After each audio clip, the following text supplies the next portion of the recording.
Muitas pesquisas estão sendo direcionadas para a abordagem da química verde, em busca da substituição de tecnologias não renováveis pelas obtidas a partir de fontes renováveis.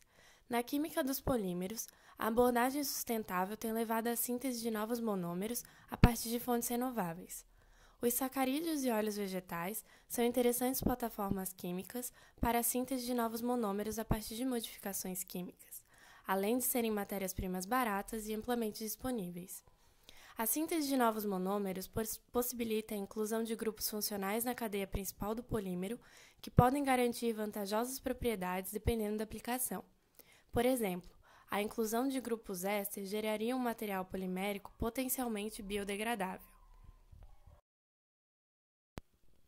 As reações Shio-Eno são consideradas como reações Click, pois elas podem ser realizadas sob condições mais brandas de tempo e temperatura, obtendo um rendimento elevado sem a formação de subprodutos tóxicos. Novos materiais estão sendo produzidos devido a alguns benefícios que as reações de Shio-Eno conferem ao produto final, como as propriedades mecânicas melhoradas, uma reação limpa, estrutura de ligação cruzada única e uma melhora na degradabilidade do polímero. Dessa forma, os polímeros de Shio-Eno, que contêm grupos funcionais hidrolisáveis, como os grupos éster, são importantes para a obtenção de materiais biodegradáveis. Este trabalho visa a síntese de um monômero de éster de eno a partir de compostos derivados de óleo de mamona e amido para a obtenção de nanopartículas de poliéster tioéter através da polimerização Shio-Eno e mini-emulsão. O monômero foi sintetizado a partir da reação de esterificação do ácido 10,1-decenoico e o dianidrodeclucitol, formando o 1,4-dianidrodeglucitileno de 1-dec-10-etano, apelidado DGU. O solvente foi evaporado com a utilização de um rotoevaporador. Desta forma, o monômero foi purificado em um filtro de sílica e alumina com hexano, para se obter um monômero puro e de cor clara. A polimerização ocorre com a preparação de uma solução a partir da mistura de uma fase aquosa, entre água mais surfactante, e uma fase orgânica, entre o DGU e o iniciador, que são misturadas e adiciona-se o butano de tiol. Essa solução é sonicada, formando a mini-emulsão, que continuou a reagir por 4 horas a 80 graus Celsius. Outra reação feita em laboratório foi a polimerização em mini-emulsão utilizando gelatina modificada. A gelatina foi solubilizada com água e carbonato de sódio a 65 graus Celsius. Quando solubilizada, adicionou-se glicidilmetacrilato à reação, que ocorreu de 12 a 16 horas. As mini-emulsões foram preparadas com água e butano de tiol, iniciador KPS, DGU e a gelatina modificada.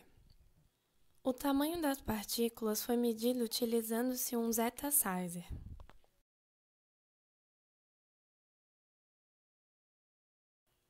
Pode ser visto na tabela que o aumento da concentração de IBN a partir de 0,5 a 1% para ambas as mini-emulsões há um aumento no peso molecular, pois aumenta a conversão dos grupos funcionais.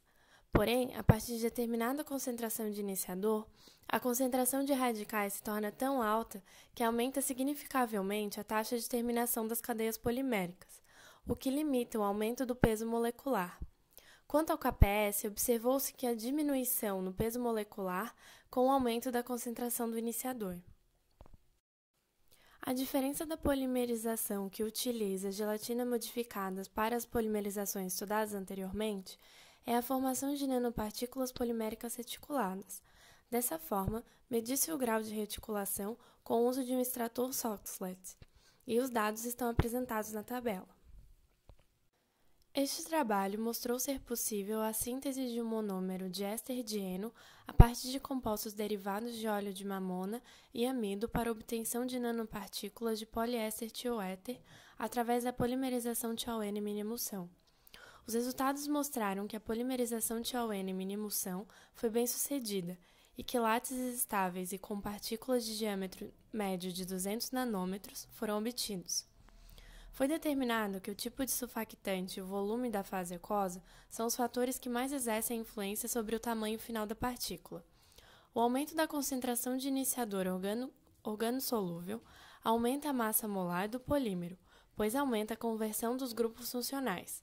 Porém, a partir de determinada concentração de iniciador, a concentração de radicais se torna tão alta que aumenta significativamente a taxa de terminação das cadeias poliméricas em crescimento, o que limita o aumento da massa molar.